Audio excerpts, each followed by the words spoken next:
All right, everybody, we have gotten done with month 6. We're about ready to jump into month 7. So I wanted to show you, you can go ahead and get this part of the quilt done. So if you remember, here's our block 1. So this is our center block of the quilt. And then you're going to have, and then the corner blocks, month 6, we did 2 different blocks. So what you're going to do first is you're going to piece these 3 together. So you're going to piece this into this end. You're going to piece those together. And then on the top, you're going to piece across the top. And you're going to piece the bottom row together. So it doesn't matter if you put the 6 months together now or you wait till the very end.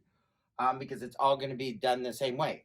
So I have sewn the 4 top together. And I've sewn the 4 bottom together. The 3 side and the 3 side. So you want to get those sewn together. And then you're going to sew this piece to this to the centerpiece and this to the centerpiece.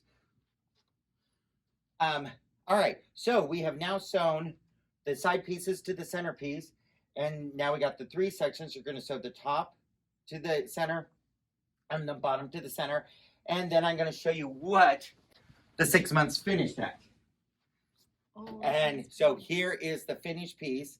As you can see, the other 3, I was using fabric out of my stash, but these are the actual fabrics that are with the block of the month.